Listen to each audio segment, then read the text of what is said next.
The first secret asteroid mission won't be the last.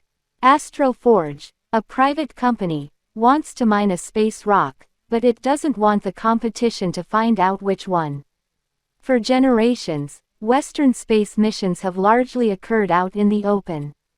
We knew where they were going, why they were going there and what they planned to do. But the world is on the verge of a new era in which private interests override such openness, with big money potentially on the line. Sometime in the coming year, a spacecraft from AstroForge, an American asteroid mining firm, may be launched on a mission to a rocky object near Earth's orbit. If successful, it will be the first wholly commercial deep space mission beyond the Moon. AstroForge, however, is keeping its target asteroid secret. The secret space rock mission is the latest in an emerging trend that astronomers and other experts do not welcome: commercial space missions conducted covertly. Such missions highlight gaps in the regulation of spaceflight as well as concerns about whether exploring the cosmos will continue to benefit all humankind. I'm very much not in favor of having stuff swirling around the inner solar system without anyone knowing where it is, said Jonathan McDowell, an astronomer at the Harvard-Smithsonian Center for Astrophysics in Massachusetts. It seems like a bad precedent to set. But for AstroForge, the calculation is simple: if it reveals the destination, a competitor may grab the asteroid's valuable metals for itself. Announcing which asteroid we are targeting opens up risk that another entity could seize that asteroid, said Matt Gielick, AstroForge's chief executive. Asteroid mining entered into the doldrums in recent years after two startups proposing to prospect the solar system went out of business in the late 2010s. But now several companies in the United States, Europe and China are taking another stab at the endeavor. Even a congressional committee held a hearing on the subject in December.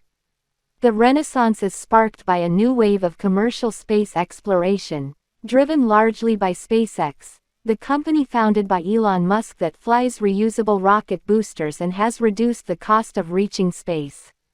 With that increased activity is also increasing secrecy. In 2019, the Israeli-built commercial Beresheet lander tried to land on the Moon but crash-landed.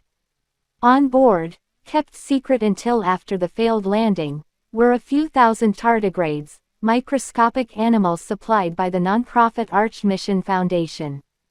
The crash raised concerns about potentially contaminating the Moon with the hardy creatures and led to an investigation by the Federal Aviation Administration. More recently, the suborbital spaceflight firm Virgin Galactic has withheld the identities of the people on board its spaceplane until after the missions are completed, a practice not seen before with human spaceflight. And some satellites hitching rides to space with lots of other orbital craft, in what are known as rideshare missions, have also been kept secret. We're seeing frequent launches where we don't know what the satellites are that were deployed until some time afterwards, said Dr. McDowell, who maintains a public database of spacecraft in orbit. For missions beyond Earth, there are no legal restrictions against keeping a deep space mission's destination secret as AstroForge intends to do, said Michelle Hanlon, a law professor specializing in space at the University of Mississippi. We don't have an actual process for deep space missions like this, she said, because there is no licensing process in the United States. But complex issues could arise if, for example, multiple asteroid miners arrived at the same asteroid. There needs to be some kind of transparency here, McDowell said. He noted that while there was a United Nations requirement for space agencies and companies to reveal their orbits and trajectories in space, it's usually ignored for solar orbit objects. The lack of penalties, he added, should spark discussion among regulators. AstroForge's mission, Odin, would be the second spacecraft it has sent to space. Its first in April, BROKKR-1, was a microwave-size machine weighing about 25 pounds.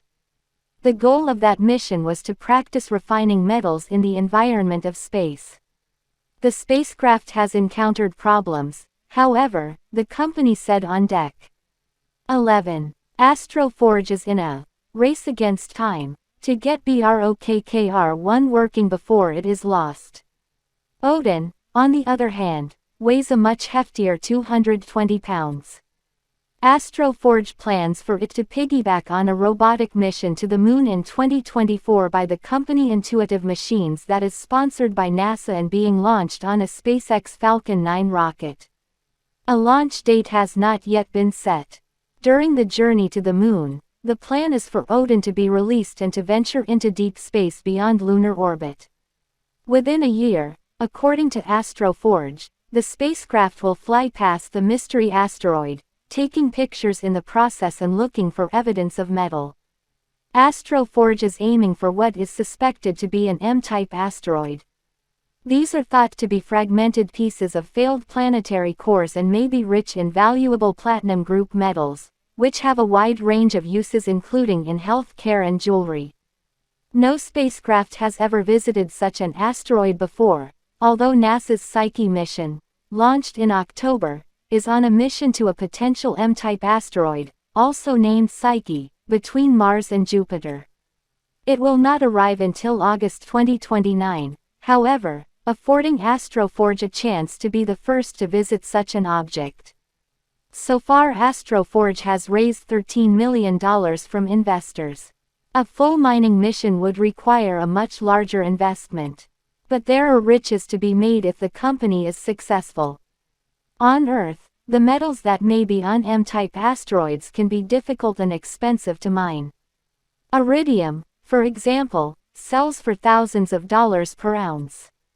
The business case for grabbing metals from asteroids has not always been so clear. It is difficult and costly to return material to Earth. NASA's OSIRIS-REx mission returned only an estimated half a pound of material from an asteroid called Bennu in September at a cost of an estimated $1.16 billion. AstroForge is confident in its financial prospects. We expect that we can return materials at a high margin, Mr. Gialik said. We created our business model by leveraging ride shares and partnerships to make each mission as economically viable as possible. Akbar Wiesen, a planetary scientist at the Southwest Research Institute, said he understood the motivation to keep the asteroid a secret.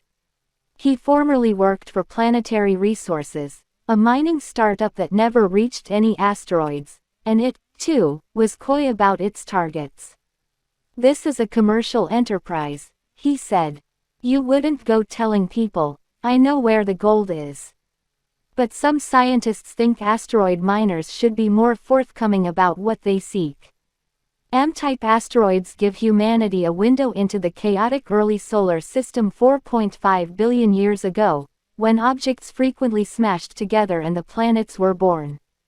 That means anything AstroForge discovers could be scientifically valuable, said Stephanie Jarmick, a planetary scientist also at the Harvard-Smithsonian Center for Astrophysics.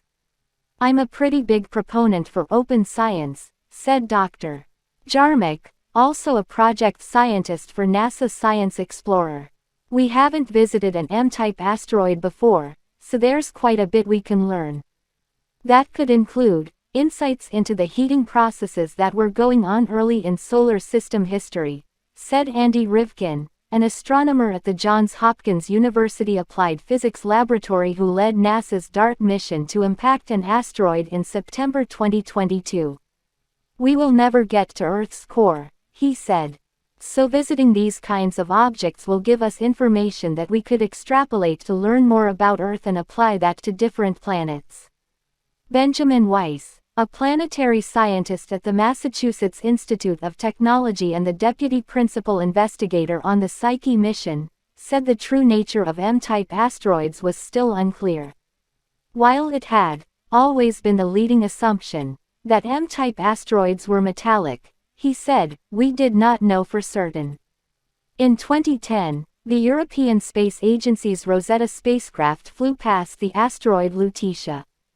Scientists discovered that it was not as metallic as suspected. That would make anything AstroForge discovered all the more worthwhile. Drive. Weiss said. Mr. Jielik said AstroForge would be transparent, except about the asteroid itself. "We are not keeping our mission secret," he said. "We plan to share the images." While AstroForge is not revealing its target asteroid, it might be possible to work out where the company is going. There are about 30,000 asteroids known to be near Earth, giving AstroForge many potential targets. But the company has said that its target is less than 330 feet in size, and reachable within a year of the launch. That means it must cross or at least pass near to Earth's orbit. The asteroid is also suspected to be an M-type, which are brighter than other asteroids because of their potential metal content. According to Mitch Hunter-Scullion, chief executive of the Asteroid Mining Corporation, a potential AstroForge competitor in Britain, these clues narrow down the list of potential targets to approximately 300 asteroids.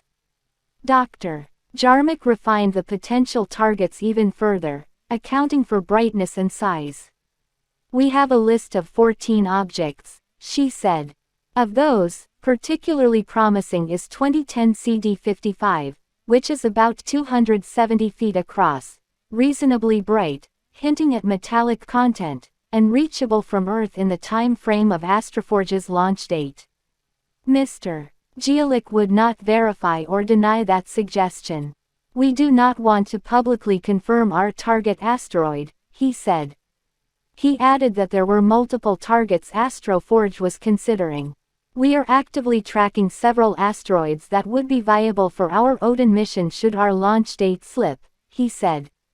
"Even if the asteroid cannot be identified before the launch drive." McDowell noted that it might be possible for amateur astronomers on Earth to track the spacecraft after it gets to space and work out where it is going. "There are some practical issues," he said. "But I certainly think there will be interest in tracking it."